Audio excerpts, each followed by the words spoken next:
miércoles pasado. ¿Alguien quiere contar, a modo de títulos o subtítulos, qué fue lo que vimos la semana pasada? Chan, chan. Lo que se acuerden, no importa el Perdón, orden. profe, antes que empiecen, todas las clases que se suben, ¿no? Al Dropbox. Todas, sí. Bien. Es más, cuando yo me acuerdo de grabarlas también, que me tienen que hacer acordar.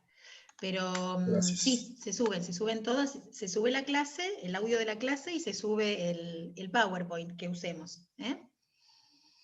Bueno, ¿quién quiere o quién puede decirnos algo de lo que vimos el miércoles pasado? Algo. Lo que vimos fue los mecanismos de transporte, profe. La difusión simple, la difusión facilitada, el transporte activo, conjunto de células, sistema nervioso, más o menos así en general fue armando. Dale, buenísimo. Entonces te ayudo a ordenar un poquito eso. Los sistemas de transporte son los mecanismos por los cuales las sustancias pueden atravesar las membranas de las células, porque hablamos de célula y hablamos de membrana celular. Hablamos de tejidos, porque dijimos que un conjunto de células similares formaban un tejido, que el tejido era como el material con el que estaba hecho o hecha alguna estructura del cuerpo. Hablamos de órganos, hablamos de sistemas, y nos fuimos como corriendo con una mirada hacia afuera, desde las estructuras más chiquititas hasta las más grandes. Eso lo llamamos niveles de organización biológica, y es el lugar donde nos paramos para poder mirar. Y dentro de los sistemas empezamos a desarrollar la semana pasada sistema nervioso. ¿Y qué dijimos de sistema nervioso como sistema? Lo clasificamos, ¿se acuerdan? ¿En qué dos grandes grupos clasificamos al sistema nervioso? Central y periférico. Muy bien, Bruno, en central y periférico. Y esto tiene que ver con su ubicación en el cuerpo, por eso central dentro del cráneo y de la columna vertebral, y periférico en relación a los nervios que nacen del encéfalo y de la médula, nervios craneales y nervios raquídeos. Todo esto lo voy diciendo rápido porque en realidad es un raconto del miércoles pasado, ¿sí? Estas dos clasificaciones anatómico-funcionales también marcaron diferencias en cuanto a justamente las funciones de cada sistema. El central como receptor de la información y elaboración de respuestas, y el sistema periférico como un sistema de conducción, con nervios sensitivos y motores, o con una parte sensitiva y una parte motora. ¿Todo esto? ¿Sí? ¿Vamos refrescando un poquito lo del miércoles pasado? Por favor, caritas, los que están con cámara de sí, muy bien, gracias. Porque si no, es el momento ahora para decir no y retrocedemos un poquito. Bueno, bien. Entonces vamos a volver a enfocarnos con imágenes en algo que ya vimos. Diferencia entre central y periférico, esto lo paso rápido porque lo vimos.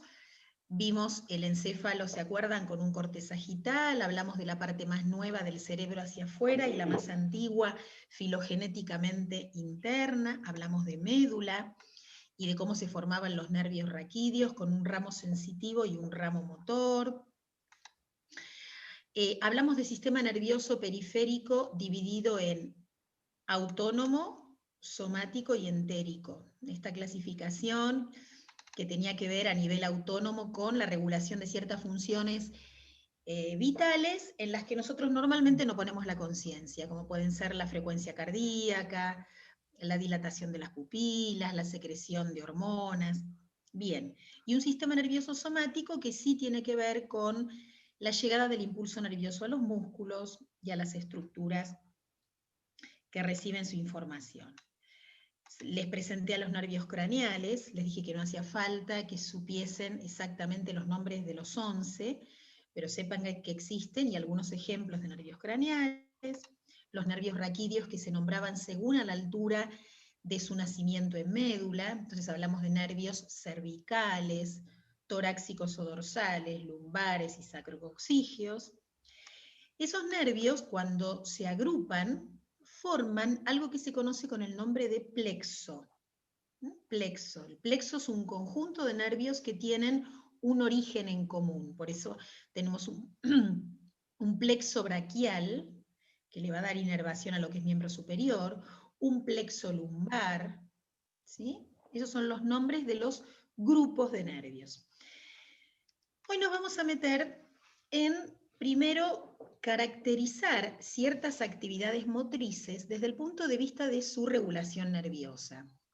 ¿Qué quiere decir esto? Que si yo estoy haciendo una actividad física, esa actividad física, según las características que tenga, que ahora vamos a ver cuáles son, me está hablando de cierto aspecto o cierta parte del sistema nervioso que yo estoy usando en esa actividad. Antes de entrar en la parte teórica y contarles un poquito de qué se trata esto, los invito a imaginar 3 actividades físicas diferentes, ¿sí? Yo les voy a decir cuáles son. Vamos a arrancar de los ejemplos para poder ir después a la parte teórica. Una de las actividades que les pido que imaginen o piensen es una arquera de fútbol que le hacen un lanzamiento al arco y acomoda su cuerpo para atajar esa pelota. Esa es una actividad física que les pido que imaginen y piensen. En segunda instancia, vamos a imaginar un muchacho, un hombre que va a sacar en un partido de tenis y entonces ejecuta un saque hacia la cancha contraria. Esa sería la segunda actividad. Entonces, la tajada en el arco, la ejecución de un saque de tenis en el medio de un partido. Y la tercera actividad que les pido que piensen es alguno de ustedes sentado en un escritorio diagramando y pensando un esquema de ejercicios para un futuro alumno. Un alumno de personal trainer o un alumno que los contrata a ustedes para hacer una actividad física, ustedes diagramando y pensando esa actividad física. Son 3 actividades distintas. Vamos a ver en qué se diferencian. Obviamente tienen millones de diferencias en la ejecución, pero lo que me interesa es qué ponemos en juego desde nuestro sistema nervioso para poder regular cada una de ellas. Analicemos la primera. La arquera que está en el arco y que le tiran una pelota a un ángulo, por ejemplo, y tira su cuerpo para atajar. ¿Qué tipo de actividad es? ¿Qué condicionamientos o requerimientos va a necesitar esa arquera para poder ejecutar esa actividad motriz? Escucha. Cualquiera lo puede hacer. Es algo que nace así, hay que practicarlo. ¿Qué requiere por parte de esa persona poder ejecutar ese acto motor? Tener buenos reflejos. Bien, Es una actividad usaste una explosiva. palabra, buenísimo, usaste una palabra que tiene que ver con esto. Buenos reflejos. ¿Qué sería tener buenos reflejos? Si tuviéramos que describirlo. Accionar Estamos todos de rápido acuerdo, ¿no? ante algo que está sucediendo. ¿Cómo, Nico? Perdóname, me perdí la pregunta. Reaccionar rápido ante algo que está sucediendo. Muy bien, la palabra reacción o la velocidad de reacción es una de las Responderlo más rápido. características de la ejecución de un reflejo. ¿Cómo, Bruno? Eso era responder lo más rápido posible ante Bien. una acción u otra. Estamos hablando de una respuesta rápida, estamos hablando de una manera de reaccionar frente a un estímulo, en este caso el estímulo, ¿cuál sería? La pelota puede ser. Bien, la pelota y hacia el lugar donde va dirigida, ¿no? La imagen de la pelota y hacia el lugar donde va dirigido. Esta actividad, que es rápida, que tiene que ser bien ejecutada y que además esta persona la tiene que ejecutar casi sin pensar, porque en cuanto se para a pensar qué es lo que tiene que hacer, ya se le fue el tiempo de la respuesta, es una actividad netamente refleja. Entonces nosotros vamos a ver que en estos niveles de respuesta motriz, una de las primeras actividades que nosotros vamos a describir es la refleja. Y fíjense que los 3 niveles que vamos a analizar están simbolizados con una pirámide o un triángulo en cuya base está el reflejo. Esto no es caprichoso, no es porque sí. La base de todo nuestro aprendizaje motor es reflejo. Nosotros cuando nacemos contamos con una batería de reflejos que se llaman reflejos neonatales, que justamente el pediatra o la pediatra evalúa para darnos cuenta de que tenemos toda esa base de herramientas motrices aptas como para poder seguir desarrollando y aprendiendo nuevos aspectos motores. Esos reflejos que al principio son tan necesarios para la supervivencia, a su vez van a tener que ir desapareciendo para dar paso a los nuevos aprendizajes motores. Un ejemplo, el reflejo palmar, ¿sí? Si yo le coloco al bebé algo en la palma de la mano, tiende a cerrar. Es más, agarra esto y lo sostiene, y no lo larga, porque no puede desandar ese reflejo al principio. Ahora, si yo tuviera este reflejo de por vida, entonces nunca más podría soltar las cosas, ¿se entiende? Entonces, en algún momento esos reflejos están presentes y nos avisan de que está todo bien, pero en un momento esos reflejos tienen que desaparecer y eso también es un indicio de que está todo bien. Las actividades reflejas, como dijeron bien ustedes, son, después vamos a volver sobre el triángulo, es la base de los demás movimientos, son los más simples de todos en cuanto a la ejecución, son respuestas estereotipadas. ¿Qué quiere decir esto? Que la respuesta siempre va a ser igual al mismo estímulo. Es lo esperable. Lo esperable es que cada vez que la pelota vaya a un determinado ángulo, la arquera mueva su cuerpo en dirección a ese ángulo. ¿Sí? Y si yo estoy practicando una salida, un arranque en una carrera, lo esperable es que cuando suene el disparo, cuando yo escuche el estímulo, mi cuerpo responda. ¿Sí? Siempre la misma respuesta al mismo estímulo. Y es una actividad netamente involuntaria. Involuntaria no porque la arquera no tenga la voluntad de atajar, sino que en realidad no tiene que estar pensando en la ejecución, le tiene que salir directamente, ¿sí? Puede pensar otras cosas, puede pensar quién va a patear la pelota, puede anticiparse a otras cuestiones, pero lo reflejo, o sea, la respuesta motora, la respuesta motriz de ese cuerpo tiene que ser netamente refleja, ¿sí? Vamos a después analizar algunos reflejos en nuestro cuerpo. Por ejemplo, el reflejo músculo-tendinoso que suele evaluar el neurólogo cuando quiere ver en qué estado están justamente estos circuitos que vamos a ver ahora. Y fíjense cuántos elementos vamos a necesitar para que un reflejo se lleve a cabo. Si el neurólogo lo que va a hacer es percutir con un martillito, en este caso mi tendón rotuliano, ahí vamos a tener el estímulo. El estímulo, en este caso, es mecánico, pero puede ser un estímulo térmico, puede ser un estímulo doloroso, puede ser un estímulo de presión, ¿sí? Un estímulo visual, un estímulo auditivo. Cuando yo les decía recién, escucho el disparo y salgo corriendo. Ese estímulo, no importa qué naturaleza tenga, siempre se va a transformar después en impulso nervioso, que hoy vamos a ver en qué consiste ese impulso nervioso. Entonces, el neurólogo percute mi tendón rotuliano, estímulo. Ese estímulo es captado por un receptor. Receptor tiene que ser una célula capaz de poder leer ese estímulo, de poder decodificarlo. Siempre va a haber neuronas, hoy vamos a hablar de neuronas, de esas células nerviosas. Tiene que ser una neurona la que reciba ese estímulo, ¿sí? Puede ser también una célula muscular, después lo vamos a ver.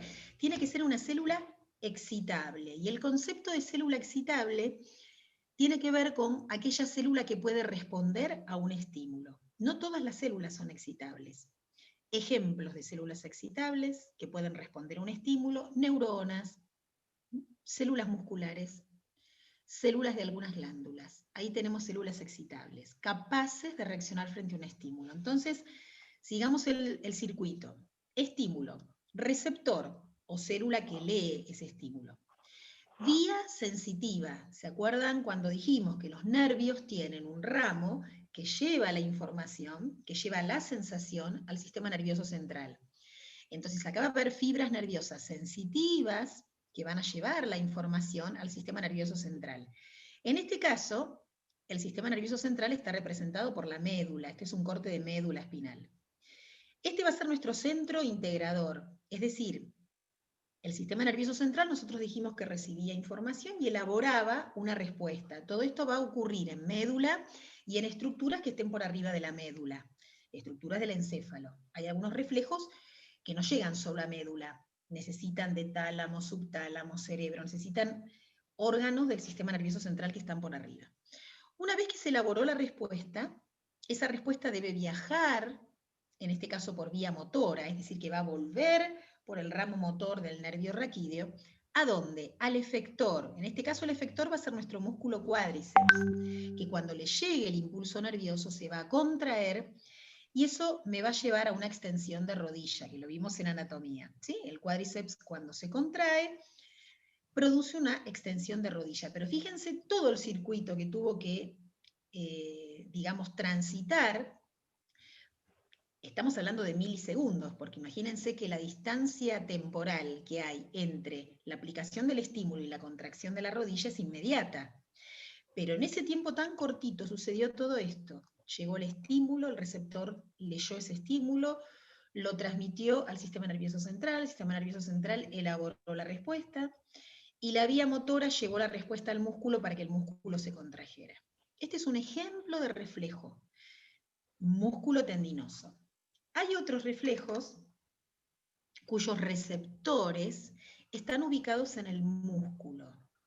Esto lo vamos a ver bien la clase que viene, que vamos a empezar a hablar de músculos, ¿sí? ¿Cómo? ¿Alguien preguntó algo? ¿O se abrió un micrófono? Bueno, hay receptores en el músculo, que los vamos a volver a ver la clase que viene.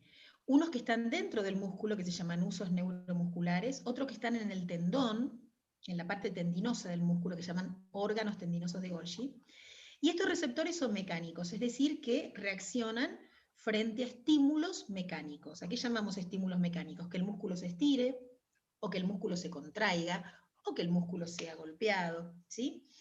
Estos receptores mandan información a través de vía sensitiva al sistema nervioso central. El sistema nervioso central responde en el mismo músculo.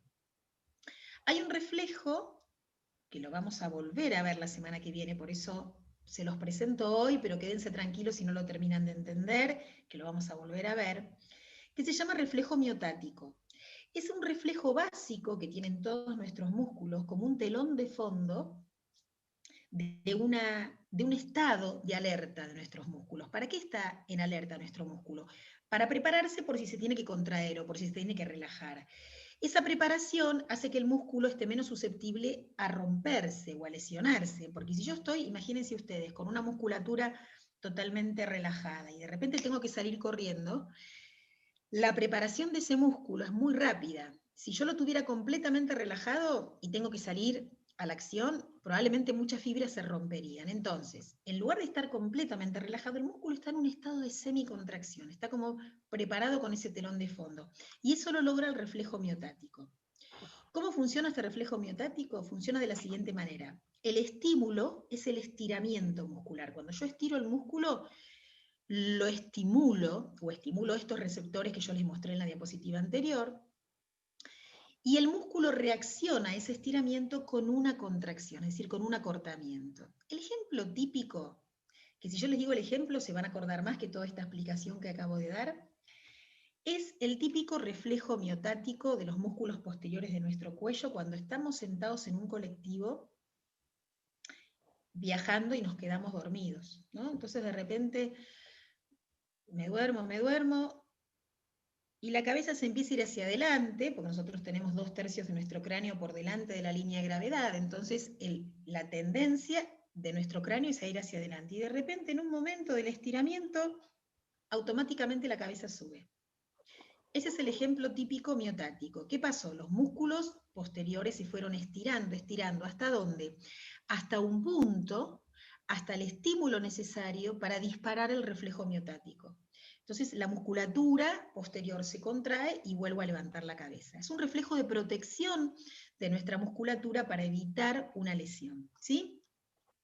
La base de este reflejo es lo que constituye un concepto que vamos a ver la clase que viene y la próxima, que se llama tono muscular, que seguramente lo escucharon nombrar o escucharon hablar alguna vez de tono muscular. Este músculo está hipertónico, este músculo está hipotónico, este tiene el tono muy alto, el tono muy bajo. Bueno, el tono muscular es el reflejo de todo lo que sucede con el reflejo miotático en el músculo, ¿sí? Bien, vamos a volver a nuestro triangulito. Pregunto, ¿los reflejos se entrenan? Sí, se entrenan, ¿sí? Pregúntenselo a la arquera, si no, que pusimos de ejemplo. Los reflejos, si bien son actividades involuntarias, donde yo necesito que el cuerpo reaccione rápido, obviamente que se pueden entrenar. ¿Por qué? Porque yo lo que puedo tratar de disminuir es la disminución de tiempo entre la aparición del estímulo y la respuesta. O puedo querer que esa persona aumente su batería de reacciones para que cuando le aparezcan distintos estímulos en el juego, su cuerpo reaccione rápidamente y no tenga que estar pensando qué es lo que tiene que hacer. Entonces yo necesito los reflejos, como necesito también reflejos de seguridad en las caídas deportivas, como necesito reflejos en un montón de situaciones, ¿sí? Entonces muchas veces los reflejos se entrenan. Bien. El segundo nivel, o escaloncito de nuestros niveles de regulación nerviosa, está parado en el ejemplo que les di de la persona que sacaba en tenis en el partido, ¿sí? Esa persona, cuando saca, seguramente no está pensando en el saque. No está pensando en la ejecución del saque. ¿En qué puede estar pensando un jugador o una jugadora que está sacando en tenis? Calculo que en pegarle a la pelota. ¿Dónde ponerla? ¿Dónde sacar? Seguro que va a tener que pegarle a la pelota, pero digamos que esa ¿Dónde fase, ponerla? Natalie... Ahora, le contesto a Natalie y te sigo escuchando, Bruno, sí. Esa fase de querer pegarle a la pelota se supone que ya está superada. Yo sí tendría que estar mirando en no errarle a la pelota seguramente, porque no sé sacar. Pero me parece que el pensamiento va un poco más allá. ¿Dónde decías, Bruno? No, piensan dónde sacar, a qué lugar de la cancha va a ser más dañino el saque, digamos. Claro, puede estar mirando dónde está parado el otro jugador, ver dónde le va a tirar, ver con qué efecto quiere que salga la pelota. Pero lo que sí seguro va a tener ya incorporado es la ejecución del saque. Es decir, ese jugador en ese momento no va a estar pensando, bueno, tengo que llevar mi tronco a hiperextensión, tengo que llevar mi hombro a rotación externa lo más abierto que pueda para ganar más inercia. Es decir, las cosas que uno va gestando en el aprendizaje de ese saque. En la actividad automática hay aprendizaje. Esto es lo que nosotros vamos a empezar a marcar como diferencia. Claro, como dice acá Tania, sale automático, tal cual.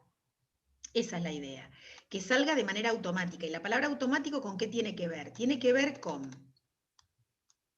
allá vamos, con actividades que son subconscientes. ¿Qué quiere decir esto? Que yo normalmente no voy a estar poniendo la conciencia arriba de cómo ejecuto el saque, pero si en algún momento yo necesito modificar algo, sí puedo volver a poner la conciencia. O si un entrenador un día me agarra y me dice, mira, vamos a cambiar tu manera de sacar porque no está saliendo con mucha velocidad, digo cualquier cosa porque no sé de tenis, pero no está saliendo con mucha velocidad la pelota, vamos a ver si podemos darle otro ángulo al hombro. Entonces ahí sí, yo vuelvo sobre mis pasos en eso que aprendí. Pero normalmente, cuando lo ejecuto en el medio del juego, el gesto deportivo ya lo incorporé de manera automática. No tengo que estar pensando en ese momento, ¿qué hago con mi cuerpo para sacar? ¿Se entiende? Porque necesito poner mi conciencia, como decía Bruno, en dónde voy a mandar la pelota, con qué tipo de velocidad, cómo se está moviendo mi contrincante. Bien. Generalmente casi todos los gestos deportivos se aprenden y se incorporan en nuestro sistema nervioso de manera automática. Esto es lo mismo que en la vida cotidiana aprender a manejar, aprender a andar en bicicleta, aprender a caminar, que también es un gran automatismo, ¿sí? Se regula por medio de estructuras subencefálicas, es decir, que los centros integradores de estas actividades van a estar un poquito más arriba de médula, van a tener que ver con estructuras que están en médula y por arriba de médula. Voy a necesitar estructuras complejas y superiores con respecto a los reflejos. Ejemplos: aprendizajes motores, recuerdos de reflejos, mantenimiento del equilibrio, también es una situación automática, ¿sí? La marcha, que es uno de los ejemplos que yo les nombraba hace un ratito, tiene todo un armado de fases, que no tiene que ver ahora con que las observemos, las van a ver en anatomía funcional, pero toda una serie de pasos de aprendizaje que normalmente nosotros no tenemos conciencia de que los hicimos alguna vez porque aprendimos a caminar desde muy chiquititos. Entonces, en general, el aprendizaje de la marcha lo tienen más claro por ahí nuestros padres o los adultos que nos acompañaron que nosotros. Pero ¿cuándo se vuelve a ver este automatismo? Cuando aparece alguna patología y hay que volver a reeducar la marcha.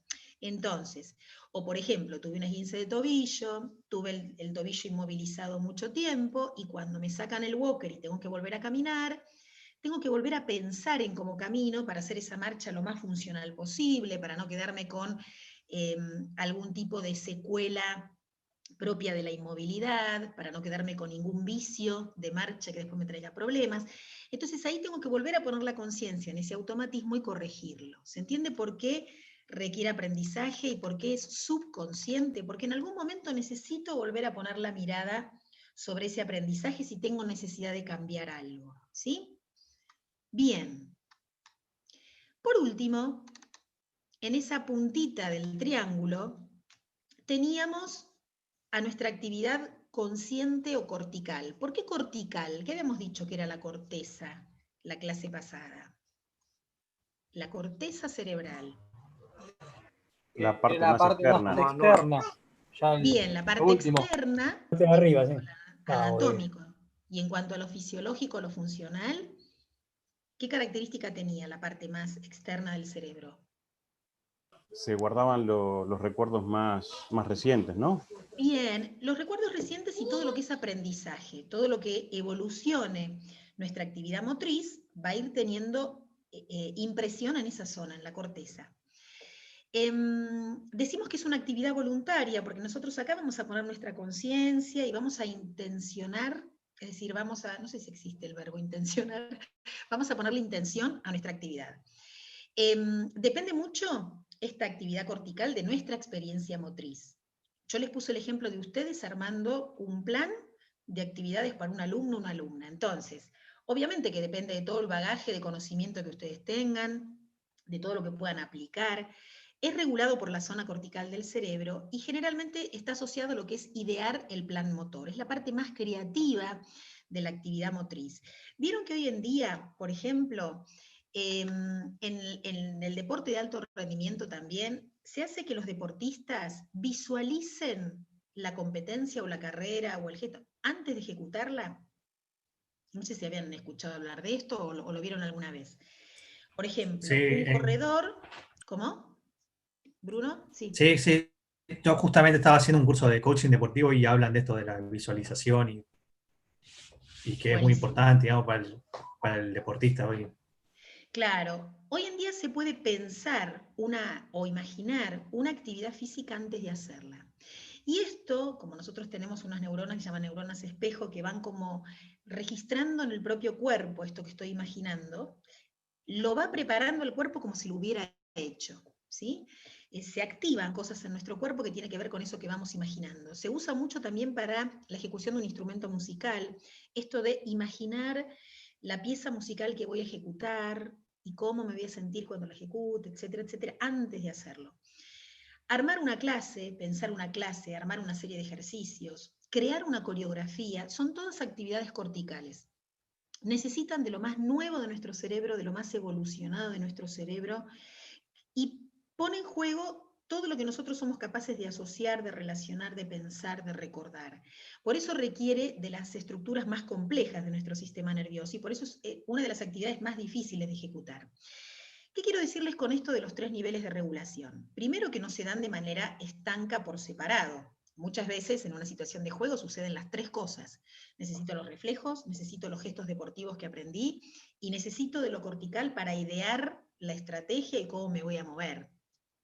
Hay quienes dicen, por ejemplo, por poner un ejemplo, que Maradona, más allá de sus habilidades físicas, tenía muy desarrollada su parte cortical, o sea, su manera de pensar el juego y de imaginar dónde tenía que llevar la pelota o a quién se la tenía que dar, lo mismo que Messi. Son personas que están dotadas más allá de lo físico, con una gran capacidad para poder generar una estrategia en el momento. Pero hay actividades para las cuales yo requiero desarrollar uno de los 3 niveles más que otros. Supongamos que yo estoy dando una clase de Zumba. Yo soy la profesora y tengo un grupo. Y yo lo que quiero es que mi grupo me siga y me imite y vaya llevando el ritmo conmigo. Entonces no me interesa que las personas en ese momento pongan la conciencia en si lo están haciendo bien, si lo están haciendo mal, cómo se sienten, si ahora va a venir un ejercicio difícil o no. Yo quiero que me sigan en espejo.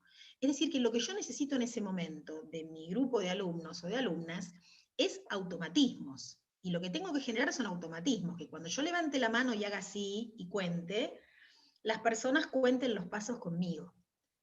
Ahora, si yo estoy entrenando a un arquero o estoy entrenando a alguien en atletismo y lo que estoy tratando de procurar es una actitud refleja rápida, voy a estar trabajando la actitud refleja, ¿se entiende? Entonces, todo depende de donde yo esté poniendo el foco y lo que yo quiera lograr por parte de mis alumnos o mis alumnas. Si voy a estar trabajando más en lo reflejo, más en lo automático o más en lo cortical. Cada vez que yo, por ejemplo, cuando termino una clase, les pregunto a mis alumnos qué sintieron, cuál es la zona del cuerpo que más les molestó o no, y hablo de lo que se siente, esa conciencia corporal es bien cortical, es bien del último nivel, ¿sí? Que en algunas actividades como el yoga, la gimnasia consciente, con todas sus variedades, hacen mucho hincapié en esto, en poner la conciencia sobre lo que está pasando. Y en los deportes muchas veces no se busca eso, se busca directamente repetir un gesto deportivo, afinarlo, lograr cada vez mayor precisión en la ejecución, y eso es bien automático. Entonces, los 3 niveles son importantes, pero es importante que nosotros como profes o como instructores sepamos desde qué lugar estamos trabajando y qué es lo que requerimos de nuestros alumnos, ¿sí? Bueno, Profe, sí, escucho. una consulta. Recién decía que los reflejos se podían entrenar. Mi pregunta está relacionada digamos, en la competencia o en el entrenamiento.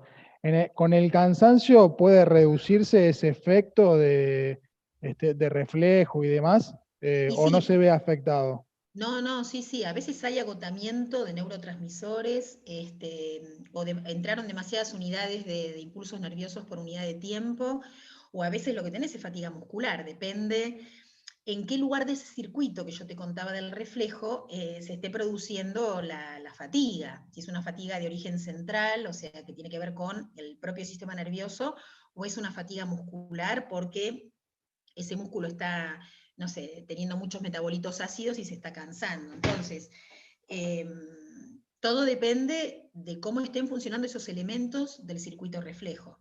Sí, totalmente, Claro, puede pasar. puede que el músculo esté cansado, todo el circuito funciona bien, pero el músculo al no poder dar la respuesta, digamos, no termina siendo eficiente, digamos, el Totalmente, reflejo o la acción. totalmente, tal cual. Sí. O puede ser que por algún motivo, imagínate un envejecimiento del sistema nervioso, que es lo que sucede con las personas mayores. Se empieza a enlentecer la velocidad de conducción y entonces por ende la respuesta aparece más tarde. Entonces hay un enlentecimiento de los reflejos, que eso se nota mucho en la cantidad de caídas que tienen las personas a veces de tercera edad, ¿sí? Porque todo está lenta, la respuesta refleja frente al equilibrio, también está lenta y entonces muchas veces eso te lleva a tener accidentes. Pero sí, puede pasar, tranquilamente. Bueno, antes de hacer la pausita y entrar en nuestra segunda reunión, quiero contarles cómo seguimos. Hasta ahora nosotros vimos sistema nervioso como sistema desde el punto de vista anatómico y funcional. Hablamos de actividades motrices reguladas por el sistema nervioso y vimos en qué 3 niveles de regulación podemos mirar las actividades. Y lo que vamos a hacer en las próximas reuniones es acercar nuestro Zoom, eso que yo les decía la clase pasada con respecto a en qué lugar nos paramos para mirar. Esto es como si de repente nos fuéramos adentro del sistema o acercáramos nuestra lente. Pasamos el nivel de sistema, pasamos el nivel de órganos, que sería cerebro, médula, cerebelo, y nos metemos en el nivel celular. Nos vamos a meter en la neurona y vamos a empezar a ver cómo funciona una célula nerviosa y todo lo que sucede en esa célula nerviosa, ¿sí? Hacemos una pausita y en unos minutitos nos encontramos. Estiren, que hace mucho que están sentados y sentadas, ¿sí? Enseguida nos encontramos. Entonces, les decía que nos vamos a meter en lo que es el aspecto microscópico del tejido nervioso, ¿sí? Nos vamos a bajar hasta el nivel celular. Y entonces vamos a encontrar uno de los tipos de células, digamos, predominantes en el tejido nervioso. ¿Por qué les digo un tipo? Porque la neurona no es la única célula, o el único tipo celular que tiene nuestro tejido nervioso. Hay otras otras células que se llaman neuroglias, que son células que sirven de sostén a las neuronas y que tienen otras funciones. Pero ahora vamos a hablar exclusivamente de esta célula que, como les decía en la reunión anterior, es una célula excitable, por lo tanto es una célula que va a reaccionar frente a un estímulo. No cualquier estímulo hace reaccionar una neurona, los estímulos tienen que tener cierta intensidad, cierta calidad, y las neuronas tienen diferentes, digamos, diferentes reacciones a diferentes estímulos. Pero podemos sí mencionar algunos elementos que son comunes a todas las neuronas, independientemente de estas diferencias. Una neurona tiene una forma estrellada, y esa forma estrellada también tiene una significación funcional, porque estas ramificaciones, que se conocen con el nombre de dendritas, son las encargadas de recepcionar o de recibir información. Quiere decir que cuando una neurona recibe información, la recibe a través de estos ramos que se llaman dendritas. Aquí tenemos un núcleo. Casi todas las células, salvo algunas que pierden el núcleo en algún momento de su ciclo vital, tienen núcleos. Y una vez que la neurona recibe información y elabora algún tipo de respuesta o algún tipo de salida de esa información, utiliza un ramo más largo que se conoce con el nombre de axón. Dendritas, cuerpo de la neurona, con su núcleo, axón, salida de la información. Ese axón puede tener una longitud cortita o puede medir más de 1 metro. Si yo tengo una neurona, por ejemplo, en nuestra médula espinal, a la altura de cervicales, cuyo axón llega hasta los músculos del 5º dedo del pie, imagínense ustedes que el axón tiene una longitud interesante, ¿sí? Bien. En esta imagen, ustedes también observan que sobre el axón, o mejor dicho, alrededor del axón, hay una sustancia que forma una especie de vaina, que se llama vaina de mielina. No se presenta de manera continua, sino que se presenta en forma como de pancitos, o de estructuras, o de compartimentos. Esa vaina de mielina tiene como estructura química una base netamente grasa, o sea, la vaina de mielina es una vaina de grasa. ¿Qué función tiene? Podríamos imaginarla como una especie de aislante de un cable, y pensar que tiene una función de aislamiento, ¿no?, del impulso nervioso, pero en realidad, más que aislarlo a este impulso nervioso, o mejor dicho, además de aislarlo, hace que cuando el impulso nervioso comienza a circular por el axón, en lugar de circular punto por punto e ir haciendo esto hasta la terminal del axón, su circulación va a ser saltatoria, es decir, va a ir de este punto al próximo donde no hay mielina, acá, acá. Y esa conducción saltatoria es mucho más rápida, mucho más veloz, que si fuera punto por punto del axón. Por lo tanto, la vaina de mielina tiene, por función principal, aumentar la velocidad de conducción en los nervios. Yo les voy a dar un ejemplo para que ustedes entiendan cómo es esto de la mielinización de los nervios. Mielinización, obviamente, es el proceso por el cual los axones se recubren de mielina. Cuando nosotros nacemos, nuestro sistema nervioso todavía no está terminado de desarrollar. La mielinización básica de nuestro sistema nervioso se lleva a cabo alrededor de los 3 años de edad. Vieron que a los 3 años hay como un gran avance motor en los chicos. Es el momento donde uno regala el triciclo, donde se empiezan a hacer algo, donde ya está consolidada la marcha, etcétera, etcétera. Bueno, no es casual que esas adquisiciones motrices tengan que ver con ese momento de la vida, porque nuestro sistema nervioso básico se ha terminado de desarrollar. ¿Qué quiere decir que se ha mielinizado básicamente? Que los nervios principales ya tienen su vaina de mielina y por lo tanto la velocidad de conducción es más rápida.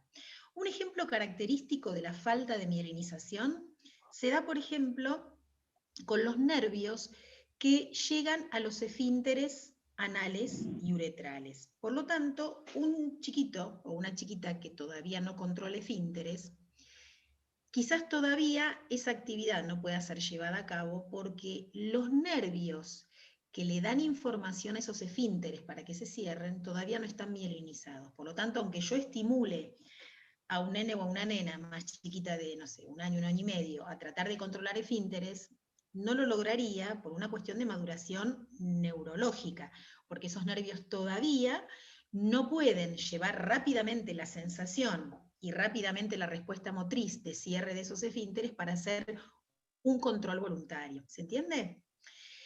Esa vaina de mielina, que se gana, digamos, con el tiempo, y que se gana obviamente con una buena nutrición, porque nosotros necesitamos a las grasas en nuestra dieta, entre otras cosas, para esto, ¿no? Para la formación de vainas de mielina, también puede perderse. Se pueden perder con determinadas patologías degenerativas del sistema nervioso.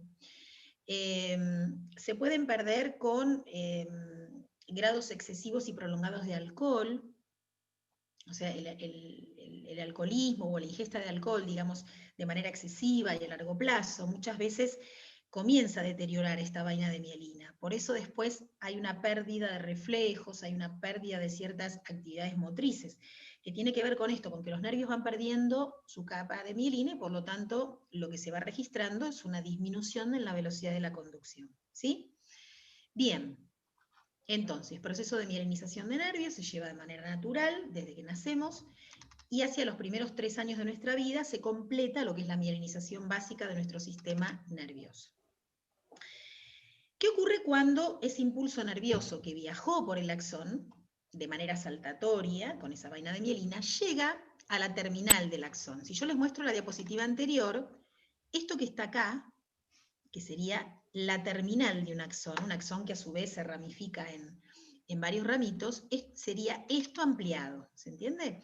Esto es la terminal del axón de una neurona, y esto podría ser la dendrita de otra neurona, o podría ser el axón de otra neurona, o podría ser la membrana de una célula muscular, porque dijimos que la célula muscular también es excitable, recibe un estímulo y reacciona. El área de contacto anátomo-funcional entre dos células excitables, ahora lo voy a repetir, entre dos células excitables se conoce como sinapsis. O sea, sinapsis es el área de contacto entre dos células excitables, es decir, dos células que reaccionan frente a un estímulo. Área de contacto. Si bien la definición dice área de contacto, no están tocándose necesariamente los axones y las dendritas de dos células. Hay un espacio muy chiquitito entre una célula y otra. Profe, Sí. la sinapsis no habla entonces solo de neuronas, habla de células excitables. Exacto, vos podés hablar de una sinapsis neuromuscular, como vamos a ver la clase que viene, entre una neurona y una fibra muscular. Sí, tal cual. Bien, esta sinapsis nos va a permitir que el impulso nervioso que venía viajando en una célula pueda pasar o conducirse a otra. Si yo necesito que un músculo se contraiga y ese músculo necesita recibir un impulso nervioso, tiene que haber un pasaje del impulso nervioso de la célula nerviosa a la célula muscular. Y después al revés, ¿sí? Si yo tengo que mandar una información desde mi músculo hacia el sistema nervioso, como nos pasaba en el reflejo miotático, se estiró el músculo y ese estiramiento lo tiene que leer mi sistema nervioso para poder responder, necesito que el impulso nervioso pase de una célula a la otra. Entonces, ¿qué tenemos en esta sinapsis para que ese impulso nervioso pueda pasar de una célula a la otra? Tenemos unas vesículas, que son unas especies de bolsitas que ven acá, que contienen adentro una sustancia. Esa sustancia se fabrica o se sintetiza dentro de estas bolsitas. Esa sustancia recibe el nombre de neurotransmisor. Quiere decir que para que se lleve a cabo una sinapsis, necesito neurotransmisores. Son sustancias que se elaboran dentro de esta célula y que ¿qué van a hacer? Cuando llegue el impulso nervioso, que ahora les cuento en qué consiste el impulso nervioso, estas bolsitas se van a abrir, esas vesículas se van a abrir y se va a liberar neurotransmisor. Ven que esos puntitos rojos que simbolizan el neurotransmisor se liberan, salen de esas bolsitas. Atraviesan el espacio sináptico, ese espacio que yo les decía que hay entre las dos células, y son captados, o captadas, si estoy hablando de moléculas, captadas por receptores de membrana. ¿Se acuerdan cuando vimos membrana celular la clase pasada, que yo les dije que había algunas proteínas que funcionaban como receptores. Bueno, esas proteínas de membrana específicas para este neurotransmisor que tengo acá, van a recibir ese neurotransmisor y en ese acople receptor-neurotransmisor se va a producir el pasaje del impulso nervioso a la otra célula. Luego este neurotransmisor se vuelve a resintetizar, o sea, se vuelve a fabricar y a esperar la llegada de otro impulso nervioso. ¿Se entendió? Hay neurotransmisores específicos en distintos lugares de nuestro sistema nervioso. Sin ¿Repetís esta última parte, por favor, Débora? Dale. Los receptores de la otra célula, la que recibe el impulso nervioso, esos receptores captan ese neurotransmisor y allí se produce el pasaje del impulso nervioso. Si yo no tuviera neurotransmisor o no tuviera cantidad suficiente de neurotransmisor, el impulso nervioso no pasa de una célula a la otra. Hay algunas patologías musculares cuyo problema principal es la falta de receptor o el mal funcionamiento del receptor. Y entonces, por más que el sistema nervioso envía estímulos eléctricos, el músculo no los puede recibir. Ese sería un ejemplo, ¿sí? De algo que está funcionando mal en esta sinapsis. Profe, Bien. Sí. por ahí una pregunta, no, o sea, tiene que ver por ahí un poco, pero en una persona que se da por ahí un parálisis en la mitad del cuerpo, por ejemplo, ¿qué estaría pasando ahí? ¿No funcionaría este proceso? Y no, pero ahí depende, porque una parálisis en la mitad del cuerpo, por ahí te habla de una hemiplegia y ese puede ser un problema de origen central. Esto es bien periférico, lo que yo, en realidad no periférico. Entiendo. Esto podría ser, no está mal lo que pensaste, porque este problema de sinapsis podría darse en algunas neuronas propias del encéfalo. No exactamente con la hemiplegia, pero ¿sabés con qué patología se ve claro esto? Con el Parkinson, por ejemplo. Ok. Parkinson, en un tipo de Parkinson, hay un neurotransmisor que se llama dopamina, que provoca el pasaje de impulso nervioso de una estructura del encéfalo a otra. Ese neurotransmisor no está. Entonces, ese pasaje no se da, que es un pasaje inhibitorio de la actividad motriz, y entonces salen disparados temblores y ciertos movimientos que no tendrían que salir. Es como al revés. Lo que se hace ahí es un problema de falta de inhibición de reflejos y actividades, pero es por un problema de falta de neurotransmisor, de dopamina. Sí, sí. Perfecto. Podría pasar. Bueno, Profe, vamos a hablar disculpe. Sí. Disculpe, otra pregunta más. ¿Puede ser el Dale. herpes zóster también que ataque a eso también? Vos sabés que no tengo claro, sé lo que es la famosa culebrilla, es el herpes zóster, pero no tengo clara la causa. Sé que es Porque a un mí en un tema momento... que ataca a la vaina de los nervios, pero no tengo claro cómo es el proceso fisiológico. Bueno. Pero no sé si es Perdón, si tiene que ver con neurotransmisores. Lo podríamos averiguar, Carlos, pues está buena tu pregunta. No, me había atacado a mí en el brazo y me habían hecho también unos estímulos eléctricos a ver cómo funcionaba, si llegaba la electricidad hasta la punta de los dedos. Hay un estudio, claro, hay un estudio que se llama electromiografía, donde Exacto, correcto. lo que se hace es colocar como unas especies de agujitas en el músculo y se dan pequeñas descargas eléctricas, como simulando el impulso nervioso para ver si llega. Claro. Pero la verdad que desconozco la causa en esa patología en particular. Tendríamos que averiguarla. Okay. Bien. Okay. Gracias. Para entender, de nada. Para entender lo que es el impulso nervioso, bueno, pongan primera, traten de despejarse un poquito. Vamos a tratar de hacerlo lo más sencillo posible. No es fácil, pero créanme que se puede. Se puede entender a grosso modo qué es lo que sucede. ¿Sí? Para que nos ubiquemos gráficamente, esto que está en azul podría ser un pedacito de axón, de una neurona. ¿Está bien? Una sola célula, ¿eh? Un pedacito de axón de una sola célula. Todo lo que tengo adentro del axón, ¿qué es? Si estoy hablando de adentro de una célula. ¿Qué hay adentro de la célula? Citoplasma. Líquido. Muy bien, citosol o citoplasma, es decir, líquido. Líquido con un montón de cositas adentro, pero líquido. Todo lo que está fuera del axón, ¿qué es? Exoplasma. Bien, líquido. Esto tiene que quedar claro, ¿sí? Acá tengo agua y acá adentro tengo agua. ¿Y esto que estoy marcando con el cursor qué es? La membrana. Muy bien, membrana celular. Todo esto lo vimos en la clase pasada, membrana celular. Ahora ustedes ven que acá hay signos eléctricos, de positivo y negativo. ¿Qué quiere decir esto? Nosotros adentro de la célula tenemos iones. Habíamos visto en la clase pasada que los iones son partículas con carga eléctrica. Y afuera, en el líquido extracelular, también tengo iones, partículas con carga eléctrica. Si yo hago una sumatoria de todas las cantidades de iones que hay adentro de la célula y hago una sumatoria de todas las cantidades de iones que hay afuera, el interior de la célula suele ser más negativo que el exterior. ¿Por qué negativo? Porque hay iones positivos y iones negativos. Si yo sumo, todo lo que está dentro de la célula resulta más negativo que el líquido que está afuera. Esta es la situación de nuestra célula en reposo. Quiere decir que todavía no llegó ningún estímulo para generar un impulso nervioso. Nuestro axón está en reposo. Y en reposo sucede esto. Adentro el líquido intracelular es más negativo que el líquido extracelular que es positivo. ¿Vamos bien?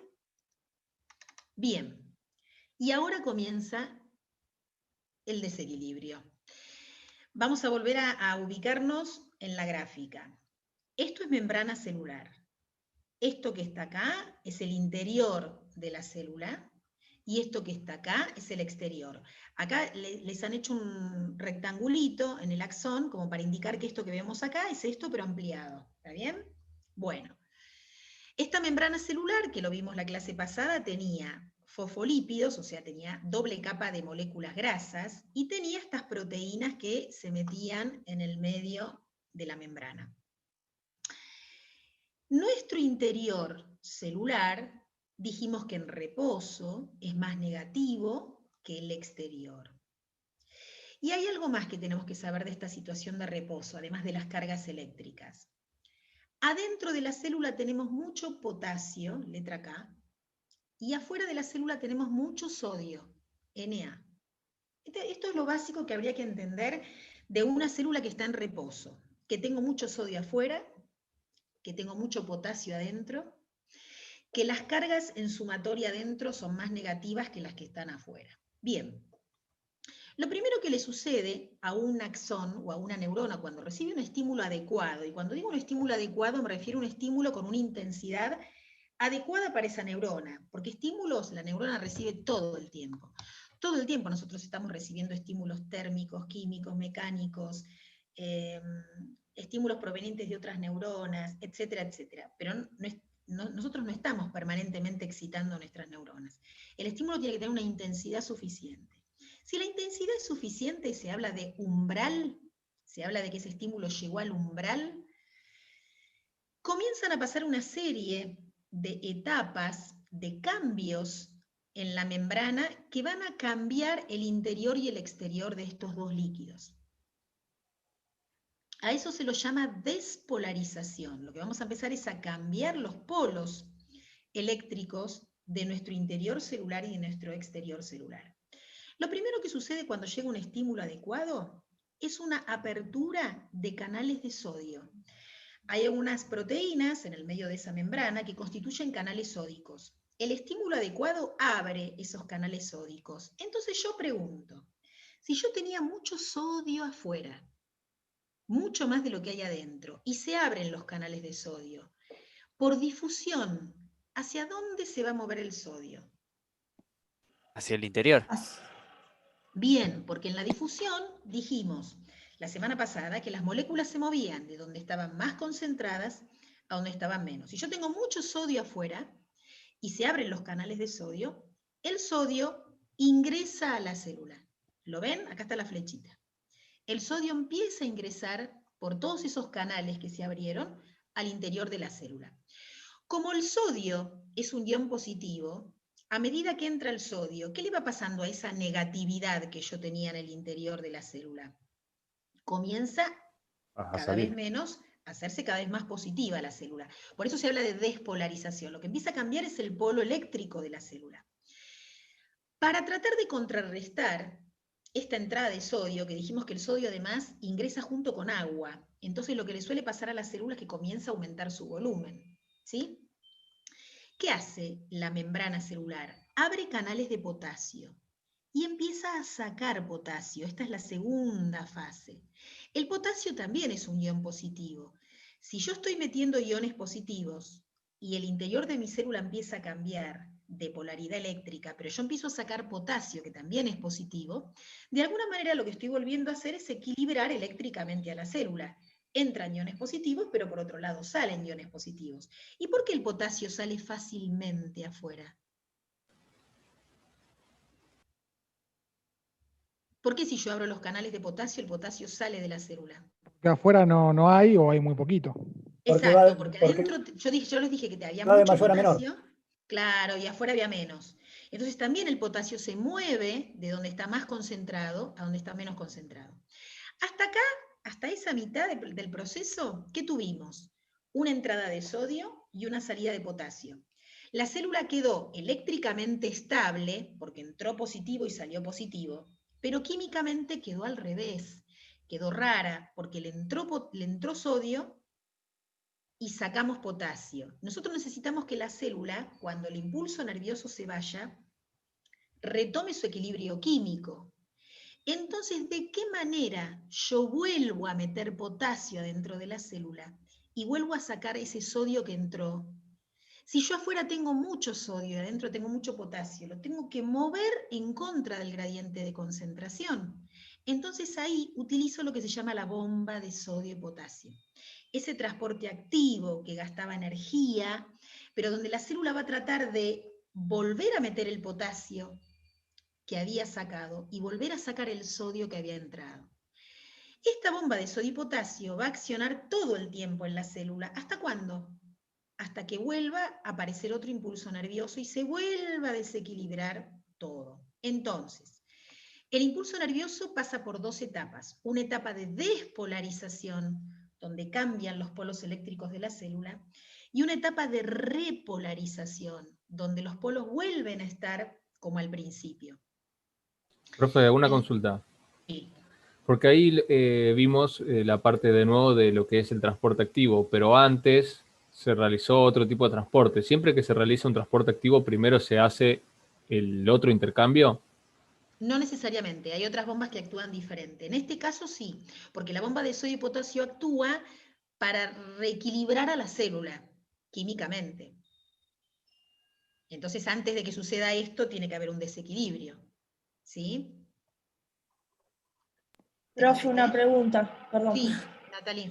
Entonces, la primera etapa era de despolarización y la segunda etapa de repolarización. Exactamente. Mira, Okay, en este gráfico se los voy a mostrar relacionando lo que es la intensidad, digamos, eléctrica y el tiempo que transcurre, ¿sí? Nosotros tenemos, por ejemplo, a nuestra célula en reposo. Hay unos valores de reposo que a veces se toman en cuenta para algunas neuronas, como de 70 miliequivalentes por segundo. Bueno, no tiene mucha importancia, pero para que lo vean en el gráfico. Aparece el estímulo. Ese estímulo que en algún momento es umbral, o sea, tiene que ver con la intensidad de esa célula para poder despolarizarse. Esta parte de la curva es la entrada de sodio y la salida de potasio. ¿Se entiende? Es la primera parte del impulso nervioso, que llega hasta un determinado pico también propio de cada neurona.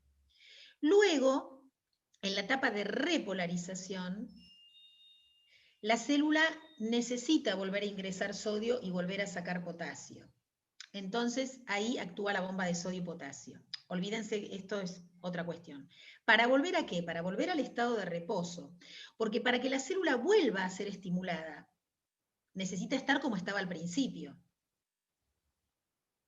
Entonces, acá se cambian las cargas eléctricas, acá se reequilibra químicamente la célula y vuelve a estar en estado de reposo lista para que llegue otro estímulo y vuelva a desencadenar la apertura de canales de sodio, la salida de sodio, el ingreso de potasio, etcétera, etcétera. Por lo tanto, la bomba de sodio y potasio es un mecanismo de transporte activo vital para las células. Si por algún motivo esa bomba de sodio y potasio dejara de funcionar, a la célula empieza a entrar sodio y agua desmedidamente, aumenta su volumen, estalla y se rompe la célula, se muere. Por lo tanto, este equilibrio de la bomba sodio y potasio es vital. Por eso son tan importantes las concentraciones de sodio y potasio en nuestro organismo. Es la que Para el compensa grupo- todo, digamos. Todo, absolutamente todo. ¿Sí? Ujú. Acá hay una diapositiva que es muy compleja, pero si la miran despacito, después con detenimiento, van a ver que es entendible. Apertura de canales de sodio, apertura de compuertas de potasio, y nuevamente el transporte activo en la repolarización para que ingrese el sodio, perdón, para que salga el sodio y vuelva a ingresar el potasio. Esto tiene números y el correlato de esos números coincide con el gráfico que yo les mostré antes, para que vean en cada situación dónde estamos en la curva. ¿Sí? Esta es la situación de reposo. Este es el punto a partir del cual el estímulo llega al umbral. ¿Ven? Que cualquier estímulo que esté por debajo de este valor no va a generar despolarización. Y hay muchos estímulos que reciben nuestras neuronas que no desencadenan impulso nervioso. Pero si llegan al umbral, hay una ley que se llama ley del todo nada. Si el estímulo llega a ese punto, se dispara indefectiblemente la despolarización. ¿Sí? Y nuevamente el reposo para que nuestra célula esté lista para el próximo estímulo. ¿Sí? Las etapas serían entonces, yo se las puse acá una por una como para, son las mismas que están en la diapositiva. En la primera se abren los canales de sodio y el sodio comienza a entrar, acuérdense por qué entra, porque va a favor del gradiente de concentración, de donde hay más a donde hay menos. El interior de la célula entonces invierte su polaridad porque empiezan a ingresar iones positivos y esa negatividad que yo tenía en reposo comienza a disminuir. Entonces, ¿qué hace la membrana? Abre canales de sodio, perdón, de potasio, y el potasio comienza a salir de la célula. ¿Por qué sale? Porque adentro tengo mucho y afuera tengo menos. Entonces el potasio se mueve a favor del gradiente de concentración por difusión simple, de donde hay más a donde hay menos. Hasta acá, hasta el punto 3, ¿qué tengo si yo tuviera que sacar una foto?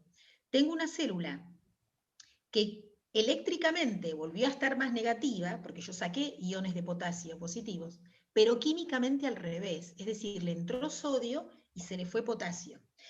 Para restablecer ese equilibrio químico, actúa la bomba de sodio y potasio. ¿Qué va a hacer esta bomba de sodio y potasio? Va a sacar sodio y va a ingresar potasio. ¿Sí? Yo acá había, que vamos a ver si lo logro, había separado un link de un video. Yo soy tan pésima, chicos, con esto de la tecnología, que vamos a ver si lo logro. A ver, ahí voy, ¿eh?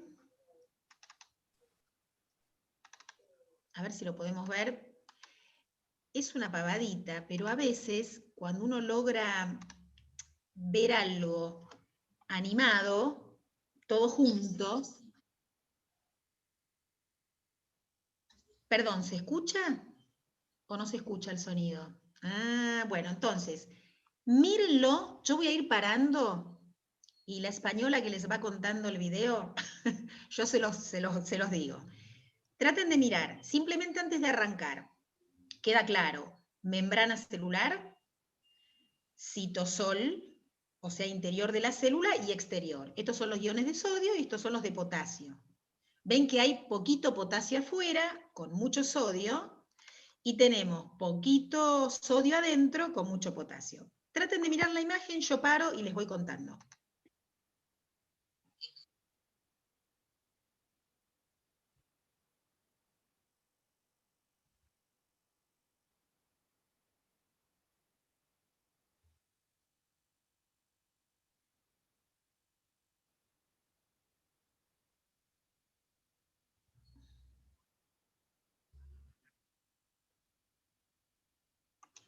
Ven que en la situación de reposo ya nos colocan a la bomba de sodio y potasio. ¿Por qué? Porque nosotros estamos manteniendo la concentración de sodio alta afuera y manteniendo la concentración de sodio baja adentro de la célula. Y esto tiene que mantenerse así hasta que llegue el estímulo, ¿sí?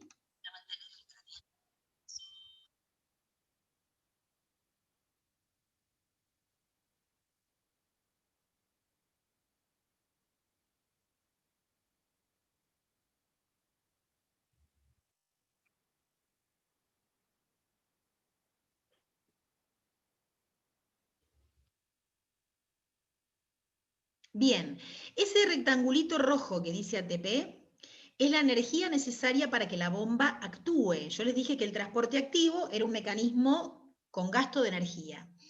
Vamos a ir viendo en clases sucesivas qué es esto del ATP, pero es un compuesto químico que la célula utiliza cada vez que necesita gastar energía. Entonces, para poder bombear sodio hacia afuera, esta bomba necesita esta energía, ¿sí? Fíjense que el sodio, que estaba dentro de la célula, la bomba lo va a sacar hacia afuera.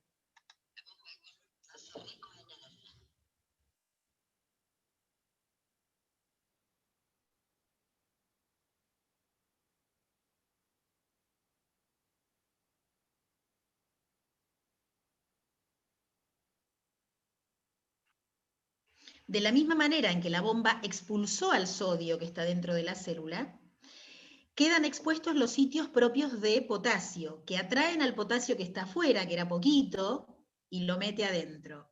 La bomba actúa con 3 sitios para el sodio y 2 para el potasio. Esa es más o menos la proporción. Profe, le hago una pregunta. Ese ATP que se pegó a la bomba de potasio y de sodio, ¿sería el estímulo que hizo que se abriera la bomba para que salga el sodio y entrara el potasio? Okay. No, está buenísimo lo que decís. No, no actúa como estímulo. Simplemente es lo necesario para que esa bomba pueda accionar. Era el ejemplo que yo les había dado la semana pasada del bote que se te va hundiendo y vos tenés que sacar con un baldecito el agua. Bueno, esto es así. Y sin energía no te podés mover para sacar el agua que te está entrando, ¿sí? Esa energía, esas moléculas de ATP van a estar dando vueltas en la célula, se van a fabricar en un lugar determinado de la célula y van a estar a disposición de la célula. Y cada vez que la célula necesite más, va a tener que fabricar esas moléculas de ATP, que ese va a ser el metabolismo de la célula, lo que la célula va a tener que hacer para poder tener energía disponible, ¿sí? Ese videíto es una pavada, después se lo subo, pero es buscar bomba de sodio y potasio en animación como para poder entender cómo se van moviendo las moléculas o los iones, mejor dicho, de un lugar a otro, ¿sí? Vamos a hacer la última pausita. Si quieren entramos inmediatamente, entramos en 2 minutitos, así terminamos antes la clase, no esperamos hasta las 9:30. Cerramos esta, que ya nos queda casi sin tiempo, y entramos en que esas células pudieran repolarizarse. Lo que pasa es que eso te lleva al agotamiento del neurotransmisor y entonces a veces no lográs mantener la contracción muscular en el tiempo, ¿sí? Claro.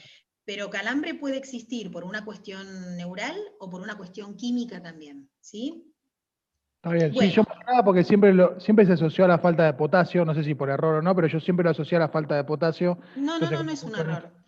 Porque justamente tiene que ver con eso te va a provocar un pequeño déficit en la bomba de sodio-potasio y entonces la célula no se termina de repolarizar y de relajar, en el caso de la célula muscular, ¿sí?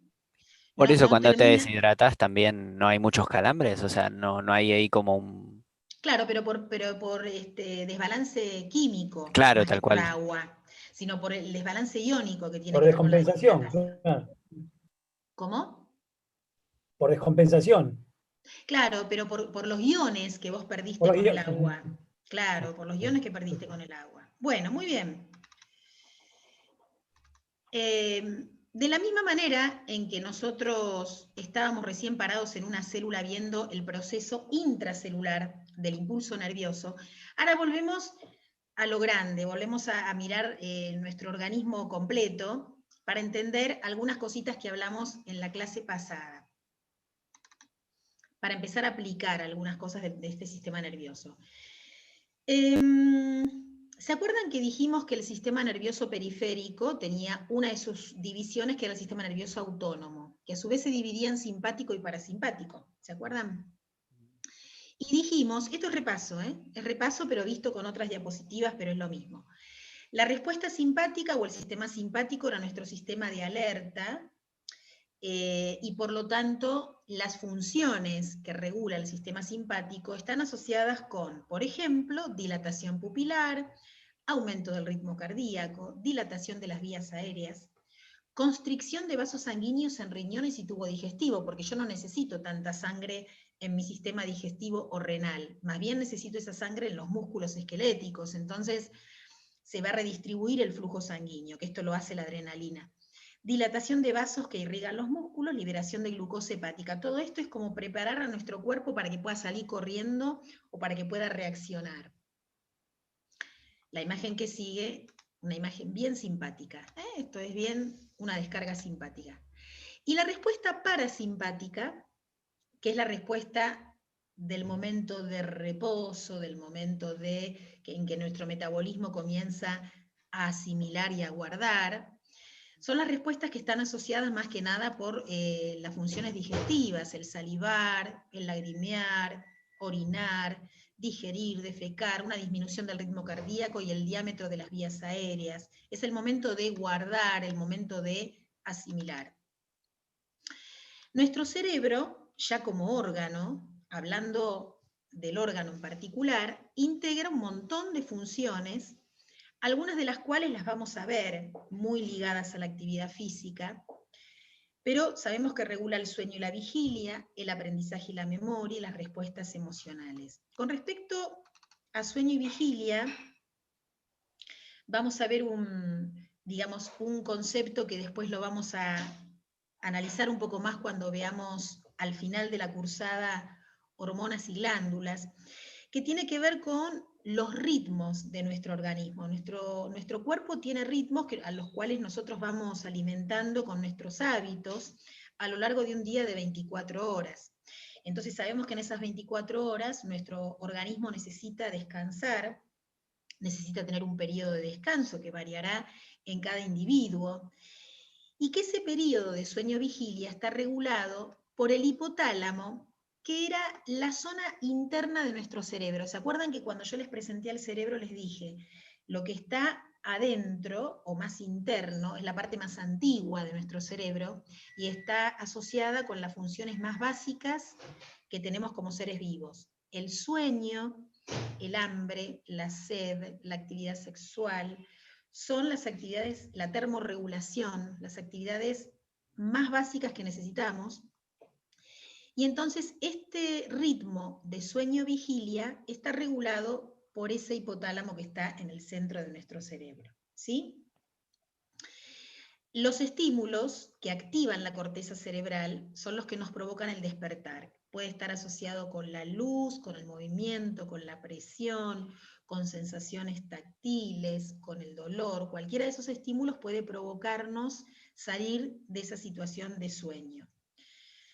Durante el sueño, la mayoría de las motoneuronas, ¿qué son las motoneuronas? Las neuronas que están en médula o en el encéfalo y que elaboran la respuesta motriz. Esa neurona que yo voy a tener en médula, cuyo axón va a llegar a un músculo para que ese músculo se mueva. A eso llamamos motoneuronas, a las neuronas que van a elaborar la respuesta motriz. Mientras dormimos, la mayoría de las motoneuronas están inhibidas. ¿Por qué la mayoría y no todas? Mientras dormimos. ¿Qué motoneuronas estarán activas mientras dormimos? ¿Qué músculos se mueven? El corazón. Corazón. Las que inervan el corazón seguro que están activas. ¿Qué otras? Respiratorios. Buenísimo. ¿Y qué músculos se activan durante la respiración? Que después lo vamos a ver cuando veamos sistema respiratorio, ¿no? Pero, diafragma. Bien, diafragma, quizás parte de los intercostales, o sea, nosotros mientras dormimos tenemos actividad muscular. Y esa actividad todavía está regulada por motoneuronas, pero la mayoría de las motoneuronas durante el sueño están inhibidas. Por lo tanto, el tono muscular disminuye. Eso que yo les comentaba, de ese reflejo miotático, de preparación de la musculatura, obviamente va a tener un descenso durante el sueño, porque nosotros no necesitamos activar nuestra musculatura esquelética por ningún motivo, ¿sí? Salvo que nos despertemos para ir al baño, que nos movamos en la cama, etcétera, etcétera. En general, ese tono muscular básico está disminuido durante el sueño, ¿sí? ¿Qué es lo que sale mal a la gente que tiene parálisis de sueño? Parálisis de sueño, ¿llamás a la apnea que se produce durante el sueño? No sé bien qué es parálisis de sueño. Si es la apnea, si es un tema respiratorio, neurorespiratorio. No, profe, es cuando te despertás pero no puedes moverte. El cuerpo no se mueve. Ah, ¿sabes qué? No tengo claro cuál es el origen. A mí me pasa, por eso pregunté. ¿A vos te pasa? Sí, siempre, muy seguido. No. Sí, Una es como si sensación fuera la horrible. muerte en vida. Es espantoso. A mí también me pasa. Sí, sí. Oh. Hay dos cosas que tengo que averiguar para la próxima. Esperen porque lo voy a anotar. Una era la parálisis de sueño, que vamos a ver de qué manera afecta al sistema nervioso. Es más, si ustedes encuentran información, bienvenido sea. Y la otra era el herpes zóster, ¿verdad? O también llamado culebrilla, para ver de qué manera afectaba al sistema nervioso. No, son dos cosas que las vamos a buscar, obviamente. Bien. Dijimos que el cerebro regulaba los periodos de sueño y de vigilia. Y también regula todo lo que son aprendizajes, para los cuales activa la memoria, que son características propias de la plasticidad de nuestro sistema nervioso. No nos vamos a meter mucho en esto. Hoy en día las neurociencias, que están a full y atraviesan casi todas las disciplinas, hablan mucho de aprendizaje y memoria. Pero sí me interesa que analicemos un concepto cerebral que sí va a tener mucho que ver con nuestra actividad física y con lesiones o patologías que pueden afectar a la actividad física. Nuestro cerebro, ustedes saben que está formado por dos estructuras, derecha e izquierda, llamadas hemicerebro o hemisferios cerebrales, ¿sí? Y también sabemos que algunas zonas de nuestra corteza cerebral reciben información y otras zonas de nuestra corteza envían información motora, es decir, están divididas en nuestro cerebro áreas que son netamente sensitivas y áreas que son netamente motoras. Después tenemos áreas de asociación, que son áreas que justamente van a interrelacionar al resto de las áreas. Cuando yo digo áreas sensitivas, nos vamos a imaginar zonas de nuestro cerebro que reciben sensaciones. ¿De dónde reciben sensaciones? Del resto del cuerpo. ¿Se acuerdan que yo les dije que si yo, por ejemplo, toco con una mano una superficie caliente, esa sensación de calor va a viajar por vía refleja, hoy vimos todo el circuito del reflejo, va a ingresar por el ramo sensitivo de los nervios raquídeos a nuestra médula, quizás esa sensación ascienda más allá de médula a estructuras del encéfalo, y finalmente mi cuerpo hará algo con esa sensación. Si es muy fuerte el calor, accionará el músculo para retirar la mano, si no, provocará una vasodilatación y aumentará la circulación sanguínea, digamos, las respuestas pueden ser varias.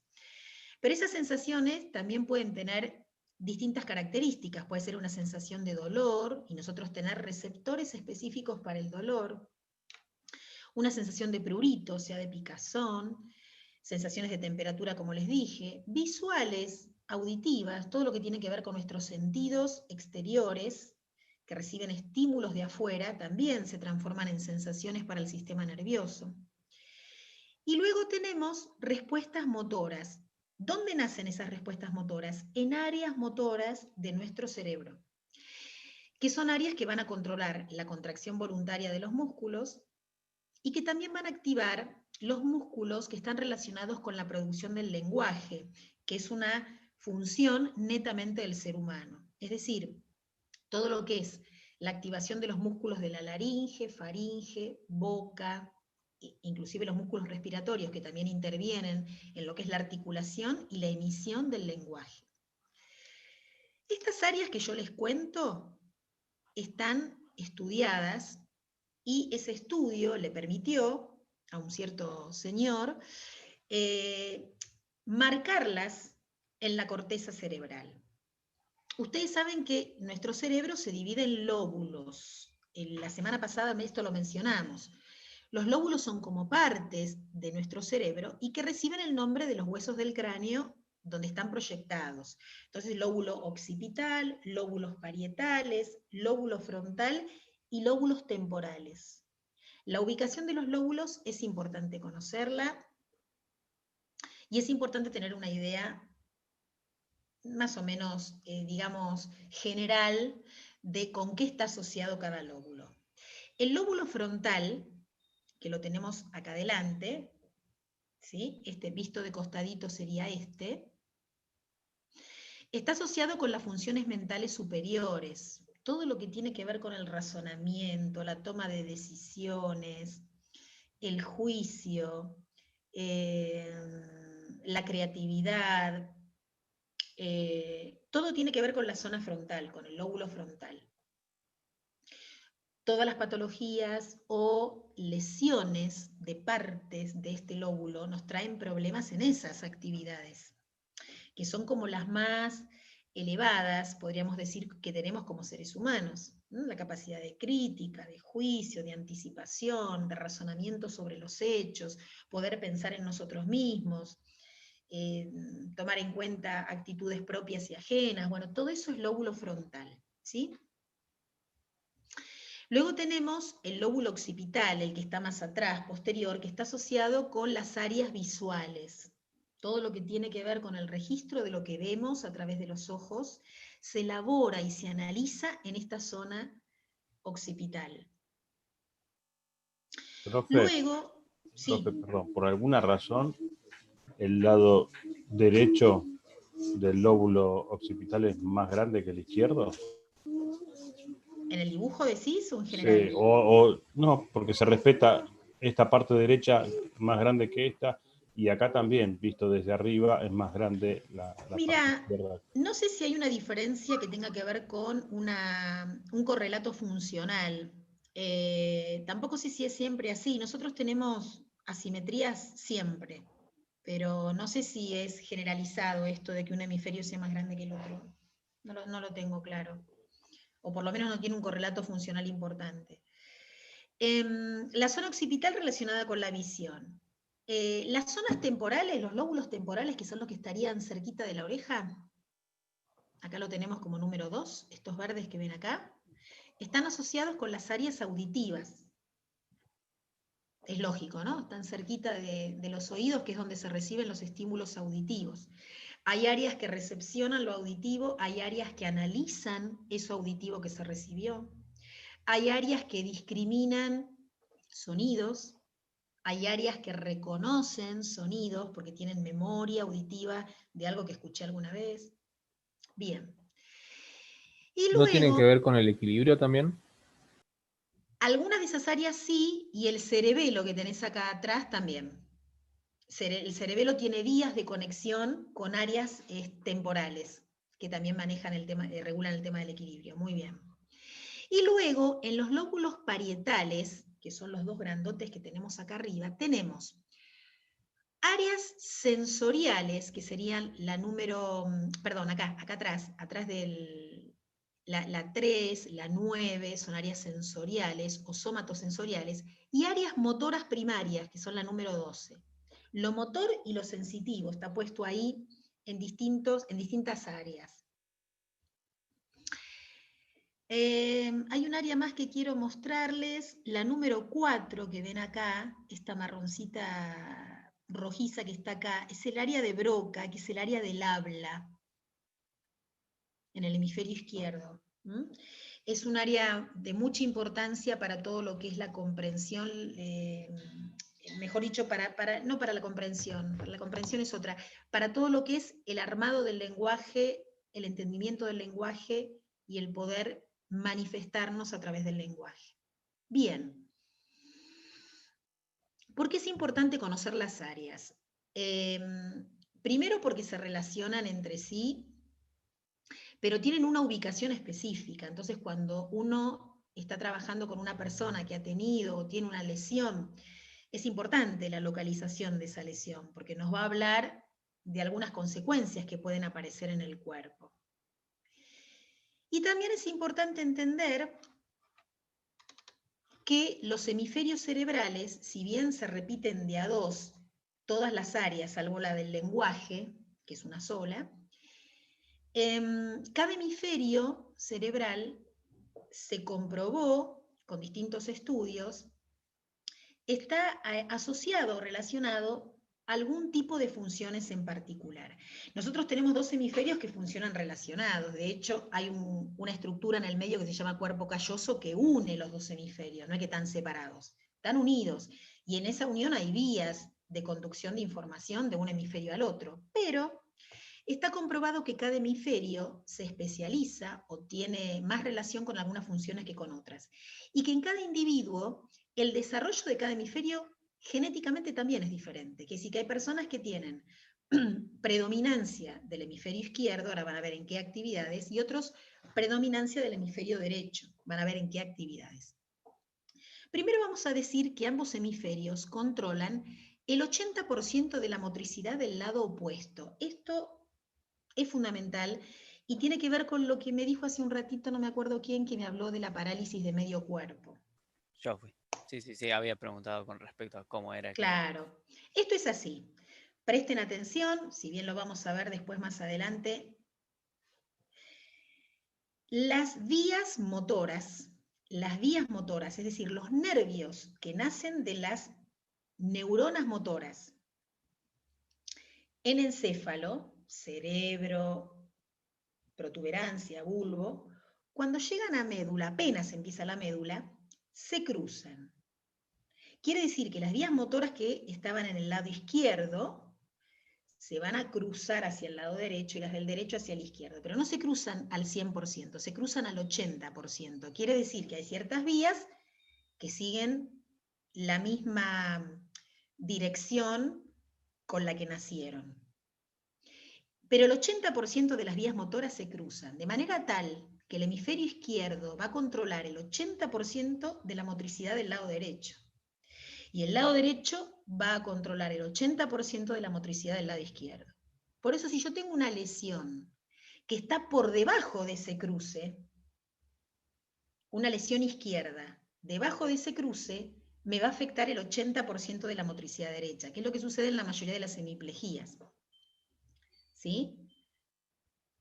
Ahora, si yo la lesión la tuve antes del cruce, esto no va a suceder, ¿se entiende? Pero el cruce es muy arriba, es apenas empieza la médula, entonces la mayoría de la motricidad de un lado depende del estímulo del lado contrario del cerebro.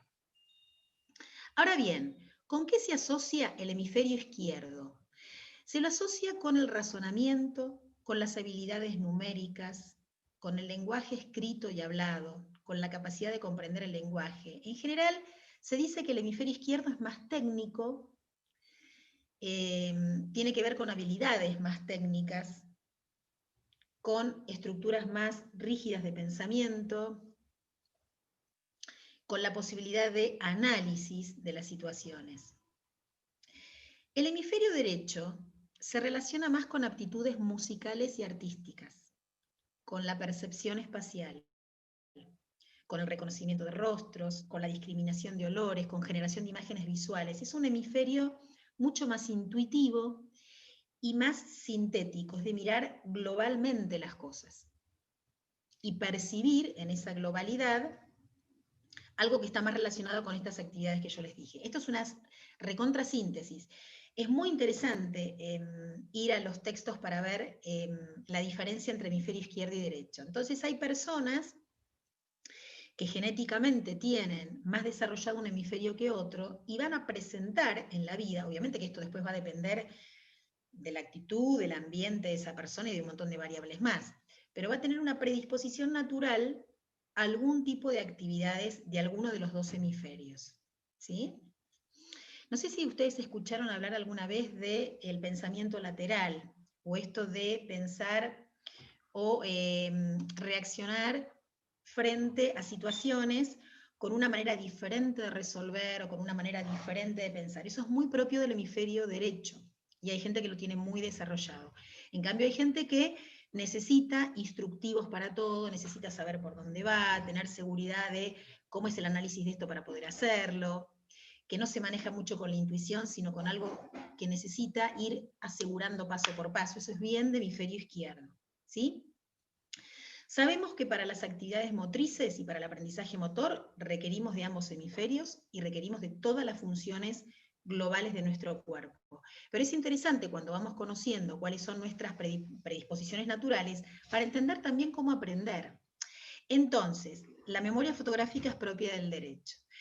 El reconocimiento de rostros y la memoria fotográfica. Cuando ustedes tienen alumnos y se van dando cuenta cuál es la mejor manera que tiene esa persona de aprender, van a ver que con algunos alumnos van a necesitar ser muy analíticos, muy paso por paso, muy de ir diciendo por dónde tienen que ir, y con otros alumnos van a tener la posibilidad de explorar, de que esos alumnos tirarles la consigna más abierta y que esos alumnos y alumnas exploren y les vayan contando por dónde ir, porque el mecanismo de aprendizaje de unos y otros tiene mucho que ver con esta, digamos, inclinación natural que tenemos. Obviamente que esto depende también de cómo después el sistema educativo haya ido moldeando todo esto.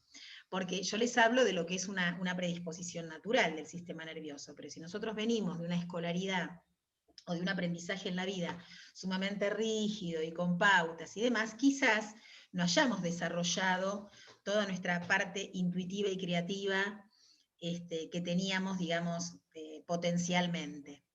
Entonces, una cosa es lo que nosotros tenemos como potencia y otra cosa lo que hemos desarrollado a lo largo de la vida. Pero ustedes se van a ir dando cuenta que todos los alumnos tienen distintos recursos para poder usar en el aprendizaje motor. Y si tienen la posibilidad de trabajar en el 1 a 1 o con grupos reducidos, van a poder conocer la vía de conocimiento de cada uno. Entonces va a haber alumnos que a lo mejor necesitan que les muestren el ejercicio, porque tienen mucha memoria visual, y porque pueden mirar el ejercicio completo y eso les sirve para aprender, y van a necesitar otros alumnos que les van a tener que decir, pon el brazo así, pon el codo así, fíjate, ir indicándoles paso por paso lo que tienen que hacer, porque si se los muestran, no lo pueden captar en su totalidad. No tienen esa capacidad global de observar el espacio e incorporarlo, ¿sí? Vayan pensando en forma individual cómo fue el propio proceso de cada uno de ustedes en relación a esto, con qué tienen más facilidad, con qué tienen menos, porque también muchas veces como profes uno utiliza lo que a uno le es más fácil. Lo que pasa que en realidad lo que hay que pensar es que en un grupo tenemos heterogeneidad de caminos de aprendizaje y está bueno poder llegar a todos los alumnos.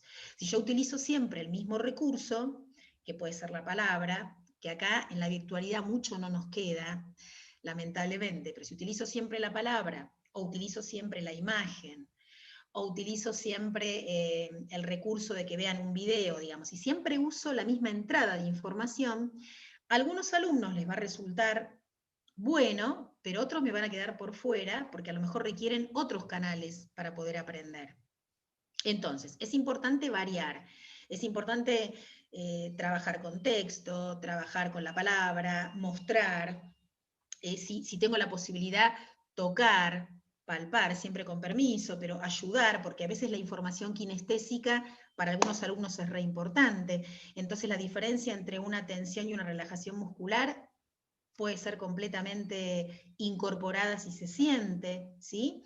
A veces puedo mostrar un modelo, a veces no muestro modelo y le pido a los demás que lo hagan, y entonces no estoy limitando con una imagen. Bueno, todo esto es importante porque nuestro sistema nervioso es bien plástico y porque todos tenemos diferentes maneras de captar los estímulos y de procesarlos. Entonces, como profes tenemos que tratar de abrir la mayor cantidad de canales posibles para poder ingresar, ¿sí?